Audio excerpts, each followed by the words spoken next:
I'm going to walk you through the assembly of your brand new Yuba Boda Boda cargo bike. You'll also need a 32mm wrench to assemble your front fork.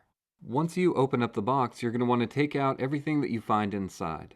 These are the parts you'll find outside of the main bicycle assembly, as well as a set of wheel skirts, your manual, some informational cards, and a special registration card. The first step to assembly is going to be to insert the seat post into the seat tube and tighten it down using your 5mm Allen key. If you have one, a bicycle stand helps immensely with the assembly of your bike. It's not necessary, but highly recommended.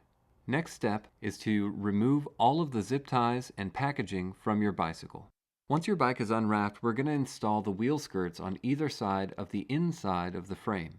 You'll want to remove the 4 bolts per side before assembling the wheel skirt. Tighten the 4 bolts by hand first, and then cinch them down with the 3mm Allen key. Assembly is the same for the opposite side. Use the included zip ties in these locations to secure the loose areas of the wheel skirt. Make sure you complete these steps for both wheel skirts. Clip the ends of the zip ties using your wire cutters. The next step is to assemble your 8-speed cassette onto the rear wheel cassette body. Slide the gear cluster onto the splined cassette body. Make sure that the splines align properly for it to seat. Next, take the 13-tooth cog and slide it on as well. Last is the 11-tooth cog, followed by the cassette lock ring. Remove the axle nut in order to slide the cassette lock ring tool into place.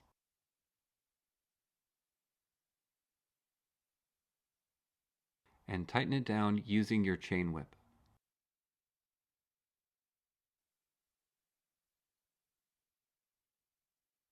Loosen the opposite side axle nut so you have room to slide the rear wheel into the rear dropouts.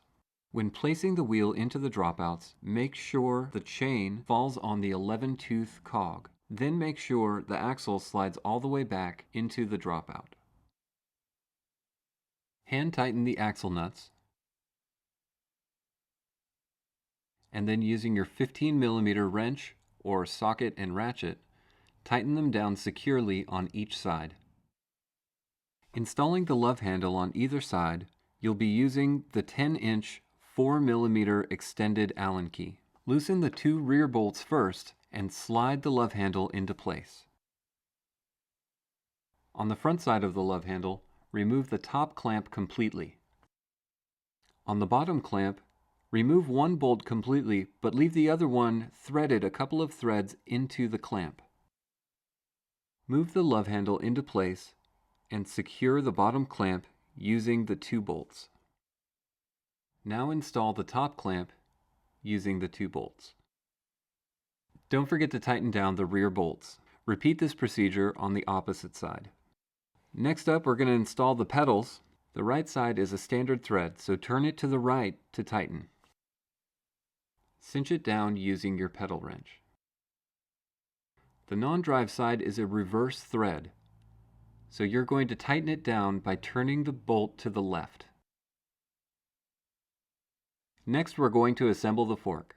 You'll need the fork, top and bottom bearing assemblies, and a 32mm wrench. Remove the top nut, washer, and bearing race from the fork. Install the first bearing assembly with the bearing cage facing up. Install the second bearing assembly with the bearing cage facing down. Then insert your steer tube into the head tube of the bicycle. Then thread on the bearing cone.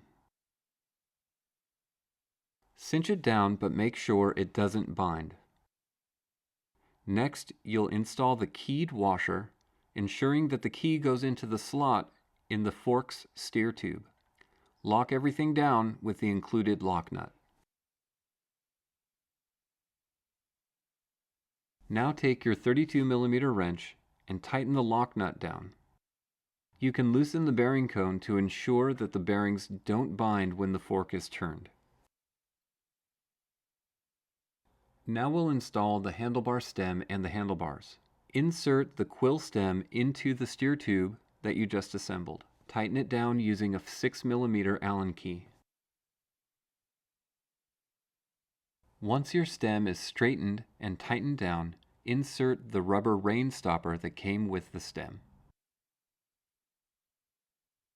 Next, remove the handlebar fixing bracket using a 5mm Allen key.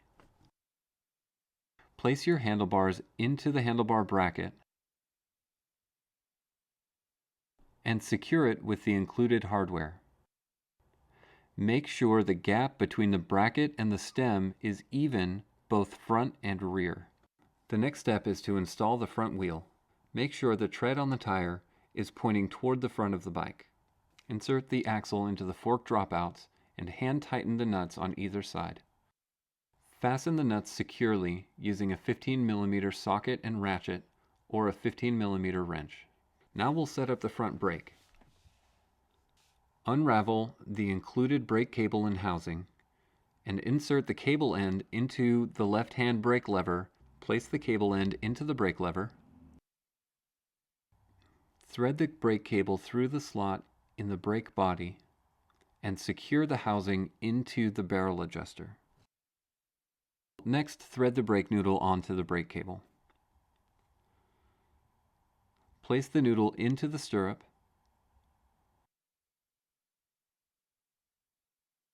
and install the rubber dust cover.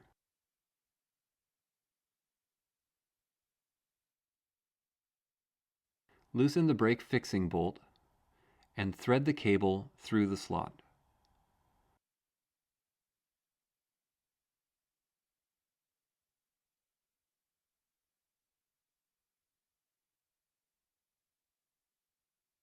Loosen each brake pad and make sure they contact the rim squarely. Tighten each pad into place. Loosen the cable fixing bolt and take up the slack in the system by moving each brake arm so that the pads contact the rim. Once this is complete, secure the cable fixing bolt. Cut the excess cable 2 to 3 inches away from the cable fixing bolt. Finish the end using a cable end and crimp it in place using the wire snips or a pair of needle nose pliers. Use the same adjustment procedure on the rear brake. Now we're going to run the shifter cable. Unravel the cable on the right-hand side and run the cable through the included housing. Make sure this housing is the one that runs all the way back to the rear derailleur. You'll see the cable exit the cable housing toward the rear derailleur. Thread the cable into the derailleur and through the cam loop. Loosen the cable fixing bolt on the derailleur, thread the cable through, and secure the cable in place.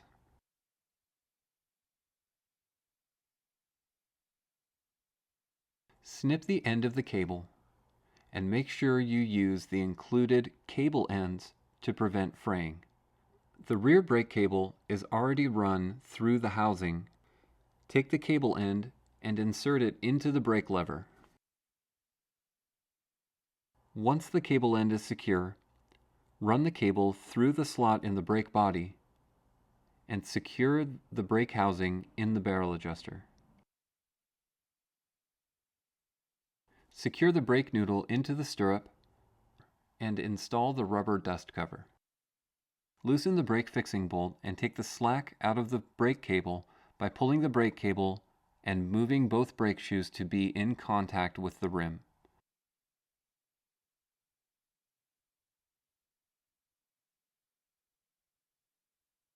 Once this is complete, secure the cable fixing bolt. Cut the excess off the end of the cable and finish it with a cable end. Be sure to crimp the end in place. Now it's time to assemble the bell onto the handlebar. Using your Phillips head screwdriver, unscrew each screw and situate the bracket around the handlebar. Tighten down the screws and adjust the bell to your own liking. Last step is to assemble the rear reflector onto the reflector bracket. Use a 10mm wrench or a Phillips head screwdriver to tighten down the included bolt. Your Yuba bicycle is now fully assembled. Please refer to your bicycle's documentation for final tuning instructions.